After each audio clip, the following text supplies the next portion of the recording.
put on your sweaters, because the winter weather is here. Isn't this just the best time of year to kind of cuddle up with a nice book? And here on Austin's Animals, we like to cuddle up with a nice furry book.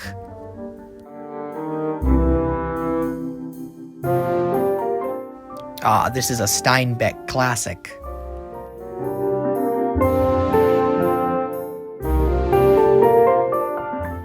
But about that weather, it's getting quite warm in here, don't you think?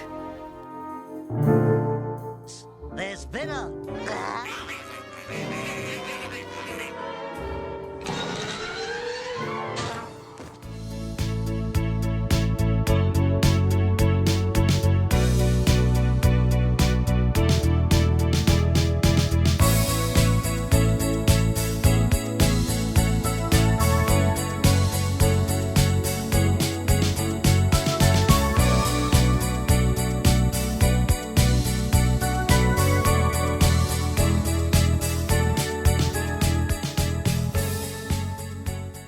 Right from the bombshell on the cover, you know this is going to be a gallery of beautiful pin-up furries.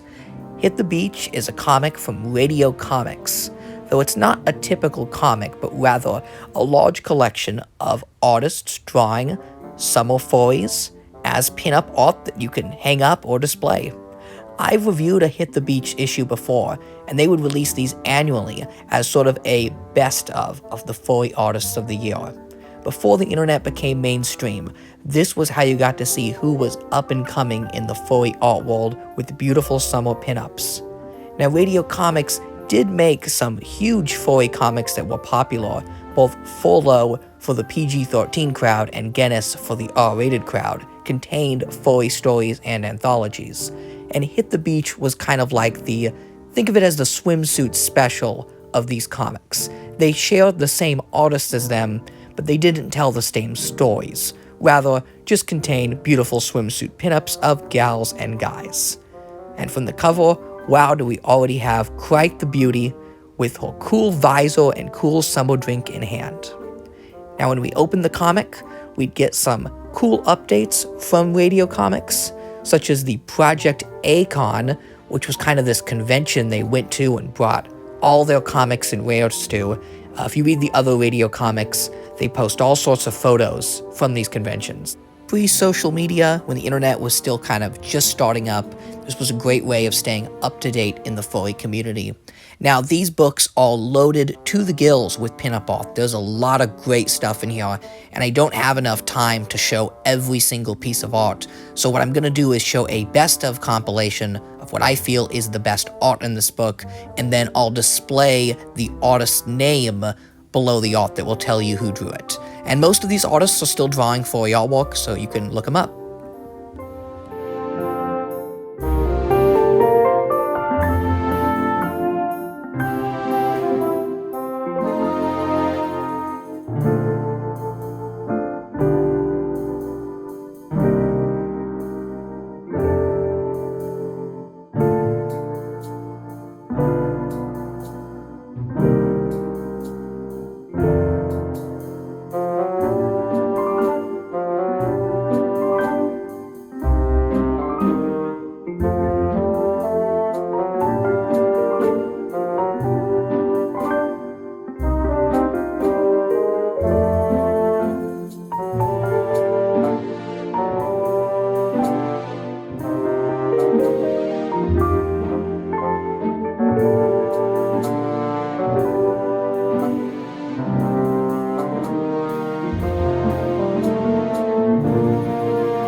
And that about wraps up our gallery. Now there's a lot more pinups I didn't show. Pretty much all the Hit the Beach comics are just loaded with so much great artwork. It's such a great value if you want to collect old furry artwork. Rather than buy prints individually, you could pick up one of these pinup galleries. So it's a great piece to have, recommended for any collection, and I'm sure I'll cover more Hit the Beach and other comics here on Austin's Animals, where we continue to collect all things furry.